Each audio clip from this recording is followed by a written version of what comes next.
है सूरज जी लइकई बात है जवानी आई या जवानी बात बुढ़ौती आई कोनो दुल्हारे अपने दुल्ही के समझावन करे कि जो दिन जवानी बतो दिन खेल खा ये रानी हो और जो दिन बुढ़ौती आ जाए वह दिन तो राम राम भजे इनके बाद आई गीत मार्केट में बड़ी वायरल बा बड़ी ट्रेंडिंग में बा दुल्हवा समझावत बा कैसे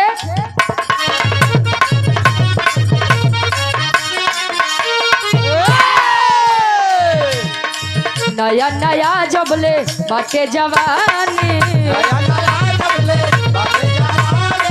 नया नया जबले बाटे एक भर लूटा लहरिया हे रानी एक भर लूटा लहरिया हे रानी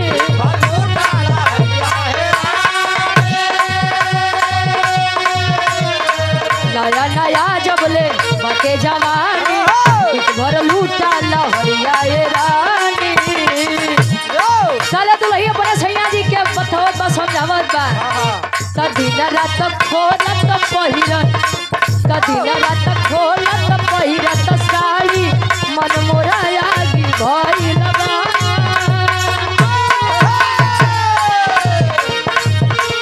दिन रात पहिरत खोलत दिन रात खोलत पहिरत साड़ी मन मोरा आगी भइल बा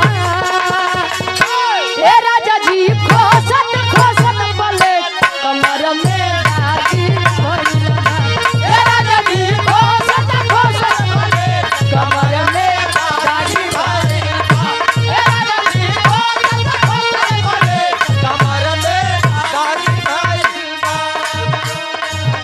कोनो दुल्ही रहे गर्मी में जोने दुल्ही के गवना चली जाए डब्लू गुरुजी हां ओको करे जे वही तर होई जा मान लो दुल्ही बेचाली सोरहो श्रृंगार करके बैठी बा आ लाइट वाले आजकल नरक बड़ा मचावत है वाह आ लाइट कट जाए तो जान ला ये सगरी आई दुल्हन कि पूछा मत या स्वार माई दुल्ही अपने सासू माई से एक बात बताओ का बतावे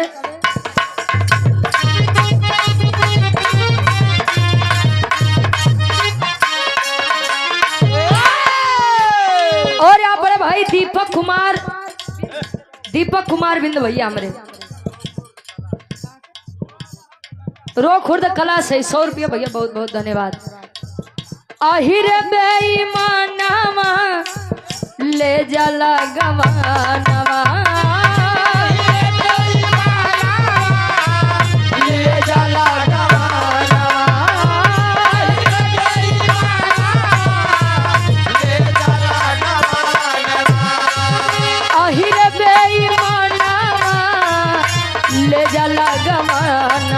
झुर झुर बहे राम झुर झुर बहे राम गुरु पवनमा झुर झुर बहे राम गुरु पवनमा आहिर बेईमानवा ले जाला गवानवा आहिर बेईमानवा ले जाला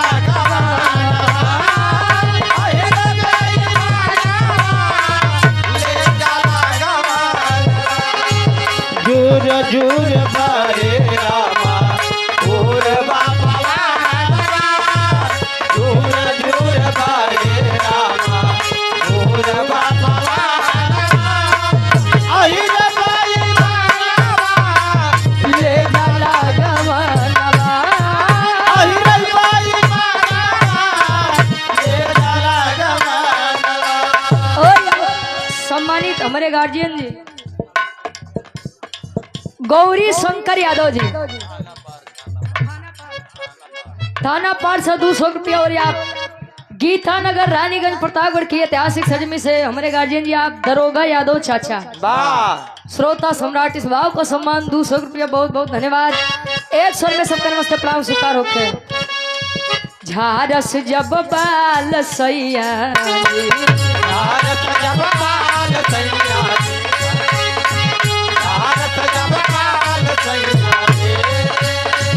लागस कमाल सैया लागस कमाल सैया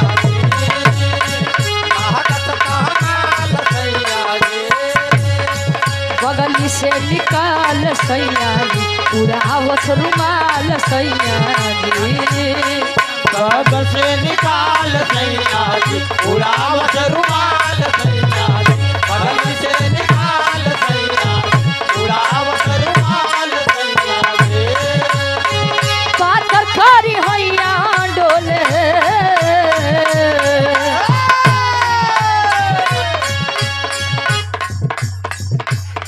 और हमारे दरोगा चाचा के सुपुत्र हैं वाह भाई हमारे, और ये एक मंच पे हमारे गाय रहने नदिया के बीच जैसे नैया डोले बड़ा वायरल भर है भाई। वाह वो सही अंकल मैया। इस और भी हमारे बड़का भैया उरी तार नमो हमका नहीं पता बा क्या अनामिका शिवम अनामिका म्यूजिक के डायरेक्टर साहब हमारे बड़े भाई शिवम भाई 51 रुपया बहुत बहुत धन्यवाद। कस दादा आहा जना तो नहीं आपको वाह जब मल कहा अब मल के आवा क्या बात है पातर कारी हैया डोले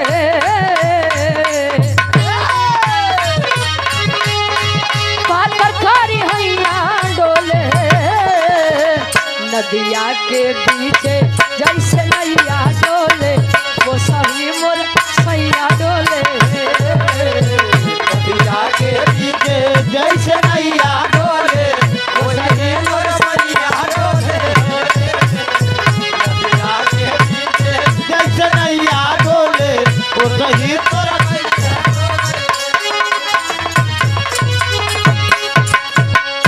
सबके आदेश बा एक लाइन राजा हो तो कैसे मनाए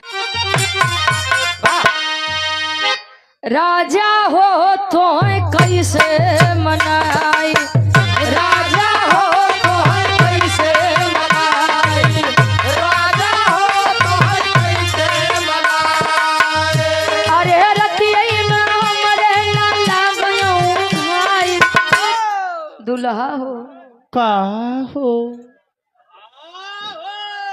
का बिना माइक के तना तेज बोलो थे सोचा अब अरे रतिया में हमरे न लागयो भाई रजऊ हो तो कैसे मनाई रजऊ हो तो कैसे मनाई राजा हो तो कैसे मनाए अरे रतिया हमरा लाला गलऊ हाई रतिया हमरा लाला गलऊ हाई राजा हो तो कैसे मनाए ददाऊ हो तो है दारू पियाई अबे कमाए अच्छा अरे वाह कहो दादा तू इतना जल्दी बीच गया था क्या कहना।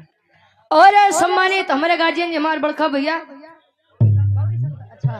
गौरी शंकर यादव जी हमारे दरोगा चाचा के साथ जौनपुर वाले कार्यक्रम में आप आए थे। दूसरी मुलाकात है गार्जियन जी से। ये 500 रुपया बहुत बहुत धन्यवाद। ये पूरन की बात स्वर्गीय दादा श्री राम कलाश यादव जी की गाई हुई गीत है। और आप अनिल यादव पंचायत मित्र के पिताजी श्री राजा राम यादव जी और धीरज यादव ट्रैक्टर वाले 200 रुपया और धीरज भैया हमारे 20 रुपया बहुत बहुत धन्यवाद। अच्छा ये 20 रुपया नहीं के बाद ठीक बा।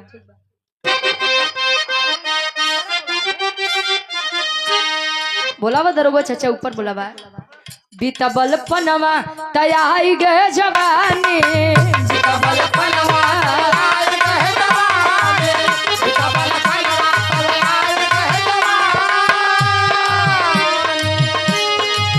और आप सम्मानित श्री सोहन लाल लेखपाल साहब बैरमपुर से 500 रुपया। श्री तेज बहादुर यादव जी गवर्नर पटहटिया खुर्द से 200 रुपया बहुत बहुत धन्यवाद। शर्म लागे तो हमारे दरोगा चाचा के लिए आए के चलिए बउली आए के चलिए हम बीतबल पनवा तयाई गए जवानी बीतबल पनवा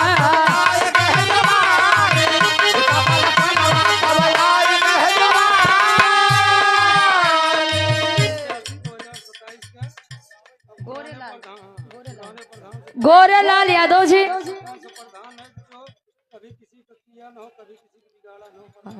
ठीक ठीक जब भैया बोका तू लोग समझा हम का समझे। हम आज रात भर या 2-4 घंटा भरे हम काहे झगड़ा फनवाई के जाई।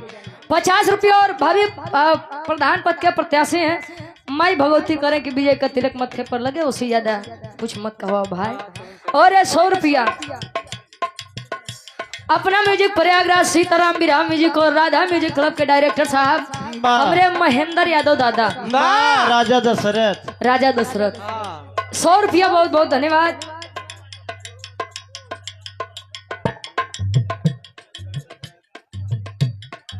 आलोक यादव जी जिला पंचायत पद प्रत्याशी पटहटिया कला से 200 रुपया बहुत बहुत धन्यवाद। बीतबल पनवा तयाई गे जवानी बीतबल पनवा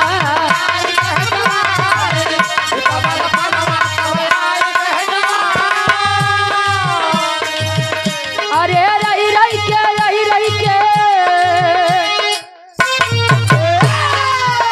अरे रही रही के सरिया पे आवंगराई अरे रही रही के सरिया पे आवंगराई दुल्हा हो तो कैसे मनाई दुल्हा हो तो कैसे मनाई दुल्हा हो तो कैसे अरे रही रही के सजिया पे आवंगराई रही रही सजिया पे आवंगराई दुल्हा हो तो कैसे मनाई।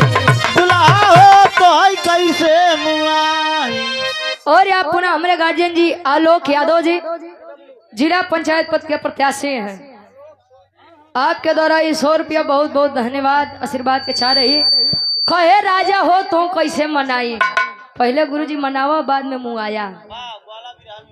गोला म्यूजिक के डायरेक्टर साहब अवधेश यादव हमार बड़का भैया 51 रुपया बहुत बहुत धन्यवाद। काम में दिन दुना रात चौगना तरक्की हो खा। एक लाइन दादा और गाँव में कैसे काजान दे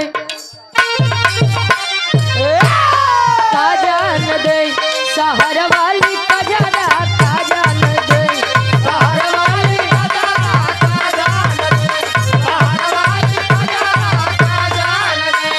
आलोक यादव जी बड़े भाई हमारे जिला पंचायत पद प्रत्याशी 100 रुपया बहुत बहुत धन्यवाद। माई भगवती ग्राम सभा पटहटिया के निवासी हैं। 100 रुपया माई भगवती करे विजय का तिलक आपके मत्थे पर लगे। आन के बोलमुआ के सेज पसुताम आज के बलमुआ के सेज पे मुता सुताम भैया। आन के बोलम मतलब आपन लइका बा लइका जब छोटवा रहा तब मातारियों के बड़ी सेवा करत। हाँ तो ठंडी में बिस्तरा पे सुसु कह देते। हाँ तोरे एक्सपीरियंस बना। विनोद मौर्य अहमदपुर बाजार से बलम के बांगड़ू बबेलन इहो वाले यहाँ का हो 100 रुपया। और पुनः हमारे बड़का भैया आलोक यादव जी ग्राम सभा पटहटिया से भावी जिला पंचायत पद के प्रत्याशी हैं। 100 रुपया बहुत बहुत धन्यवाद। केडी यादव जी पटहटिया खुर्द से बीडीसी के भावी प्रत्याशी हैं। 100 रुपया। आन के बलमुआ के सेज पसुताम आन के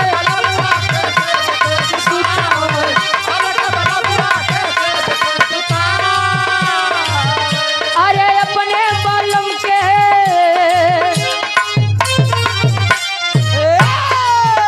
अरे अपने बलम के बिछा दी गोनरा अरे अपने बलम के बिछा दी गोनरा काजान दे शहर वाली कजारा काजान दे शहर वाली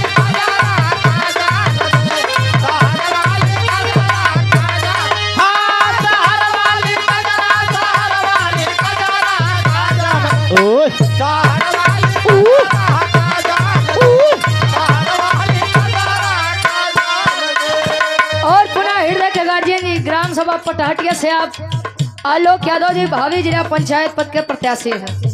100 रुपया बहुत बहुत धन्यवाद। आन के बलमुआ से हंसी हंसी बोल बलमुआ से फांसी फांसी बोल।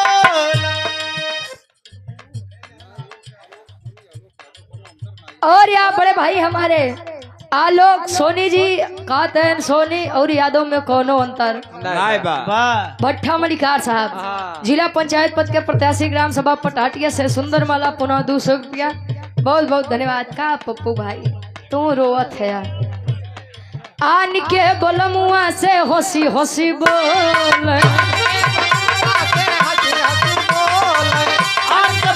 फांसी बोल अरे अपने बालम के देखा दी नखरा अरे जा कौन बुद्धि कैसे चाची बोलाओ थे तुम रजेऊ डीएस ईट उद्योग प्रोप्राइटर संजय पांडे प्रधान जी आलोक सोनी सेठ अधिवक्ता ग्राम पता छाना पार रानीगंज प्रतापगढ़ से सुंदर माला 200 रुपया मंच पर आप मंचासीन है बहुत बहुत धन्यवाद। अच्छा ऐसे बोलावो थे क्या कहना तो तू तरी गया अरे ही पे तो मरी गए अरे अपने बालम के देखा दी नखरा अरे अपने बालम के देखा दी नखरा ताजान राजू तारवाली ताजा ताजान कवि जी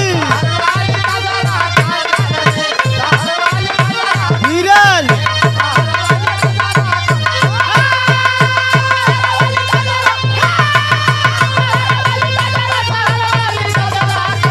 अयो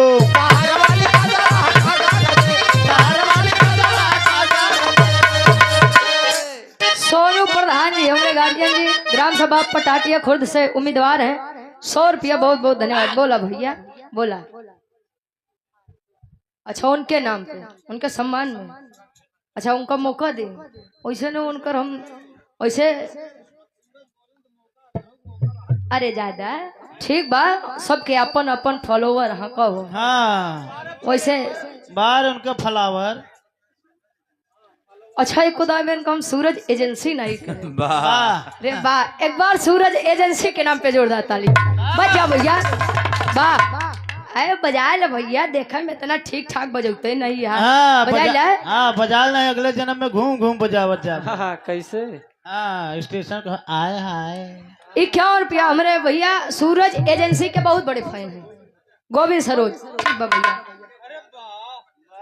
केडी यादव जी ग्राम सभा पटाटिया खुर्द से भावी बीडीसी के प्रत्याशी हैं बड़का भैया 100 रुपया ईश्वर करें कि विजय का तिलक आपके मत्थे पर लगे घबरा मत केहू जो है न टैक्स वाले परेशान न जहाँ हम है वहाँ कौन दिक्कत है जहाँ हम है कौन सा गम है हाँ अब एक लाइन हमारे बड़का भैया के देश बा ओकरे बाद गोविंद भैया वाली हो जाए भैया आप के नंबर ही आवा गुरुजी एक लाइन बजा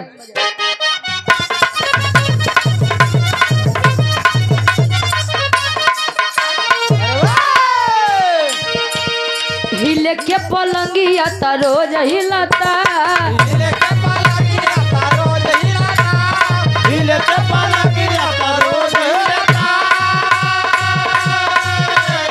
बाकी उ भतार में ना मजा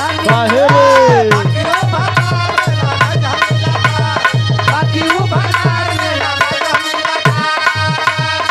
हिले के पलंगिया ता रोज हिलता बाकी उ भतार में ना मजा मिलता शौकी बहुत नइखे शौकी बहुत नइखे सही से मिलना बलम से बाबू बगल नवा बलम से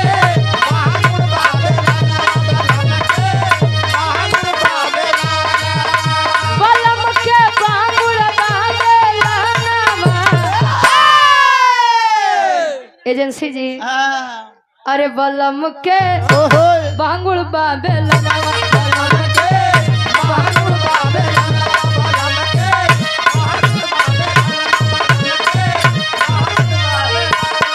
और यार बड़े भाई हमारे आलोक यादव जी भावी जो कि जिला पंचायत के उम्मीदवार हैं प्रत्याशी हैं ग्राम सभा पटहटिया से 100 रुपया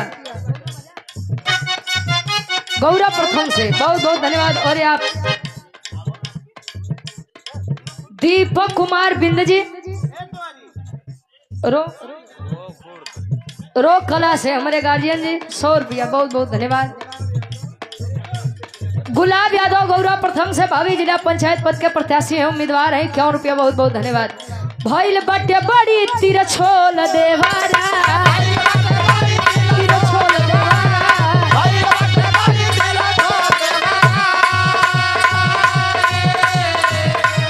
भइल बटे बड़ी तिरछोल देवारा रोजा राति में पढ़ाएला भूगोल देवारा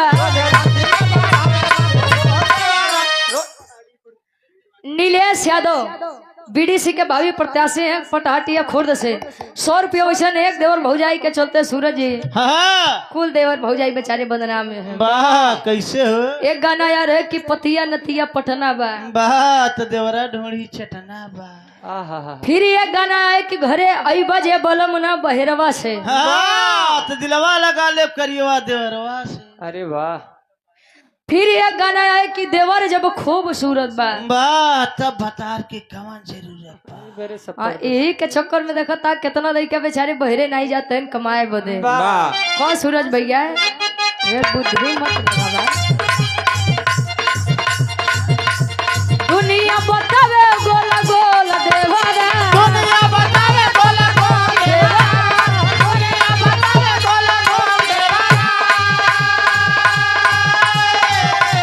दुनिया बतावे गोला गोल देवारा।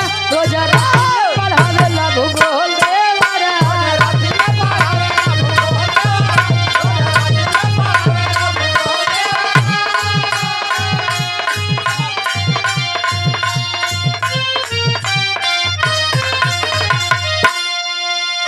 बहुत बहुत धन्यवाद। और आप आसाराम यादव जी जेसीबी वाले सुवंशा बाजार से वाह 100 रुपया भैया बहुत बहुत धन्यवाद। एक लाइन समाजवादी गीत कह दे बा हो जाओ। बाद सूरज जी से आप लोग बिरहा के आनंद लिया। वाह आई गुरु जी एक लाइन।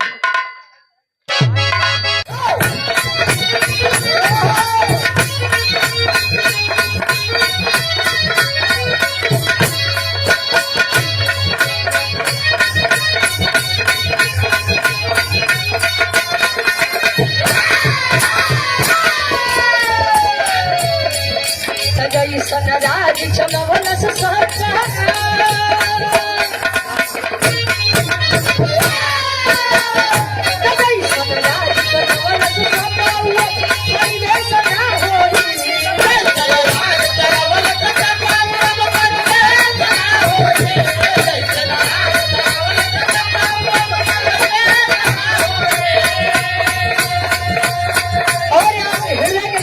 सम्मानित बड़े भाई आलोक यादव जी भावी जिला पंचायत पद के प्रत्याशी हैं उम्मीदवार हैं ग्राम सभा पटहटिया से गौरा प्रथम से 100 रुपया बहुत बहुत धन्यवाद। इस वक्त तरह की विजय करते लेके आपके मुझ से पर लगे जनता जनार्दन का आशीर्वाद लगा।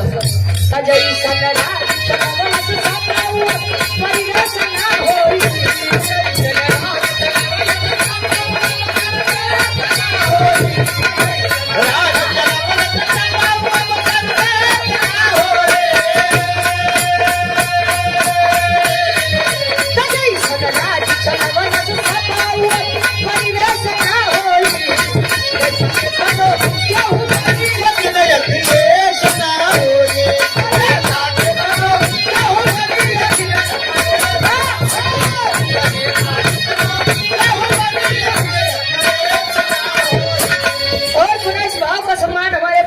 आलोक यादव जी भावी जिला पंचायत पद के प्रत्याशी पटहटिया से और गौरा प्रथम से 100 रुपया बहुत बहुत धन्यवाद। विपिन डेयरी पटहटिया खुर्द से भाई के द्वारा के गाँव में दिन राना चौन तरक्की हो खावा।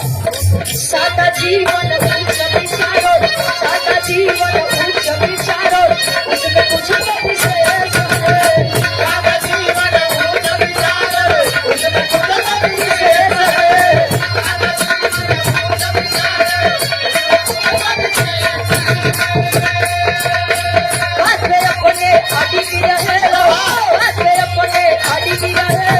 राशि जिनका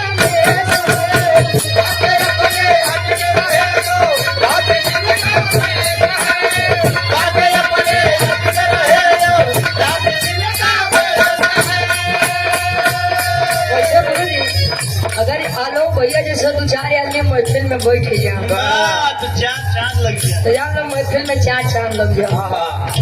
और यहाँ सुना जो कि लगातार सम्मान कर रहे हैं हमारे बड़े भाई आलोक यादव जी जिला पंचायत पद के उम्मीदवार प्रत्याशी गौरा प्रथम से और ग्राम सभा पटहटिया से 100 रुपया बहुत बहुत धन्यवाद। माई भगवती की कृपा आपके ऊपर बनी रहे। पप्पू जैसा मलाई मिल जाता है। सादा जीवन उच्च विचारो, उसमें कुछ तो विशेष है। बात अपने अड़ी भी रहे और राशि जिनका नेस है कलोहिया राज नारायण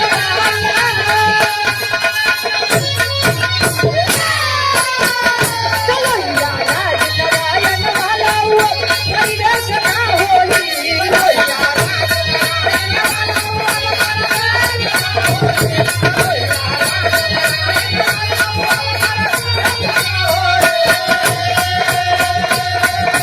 राज्य जी हमारे पुनः आलोक यादव बड़े भाई जिला पंचायत पद के उम्मीदवार गौड़ा प्रथम से और ग्राम सभा पटहटी 100 रुपया बहुत बहुत धन्यवाद कलोहिया राज नारायण वाला परिवेश ना होली कलो क्या हुआ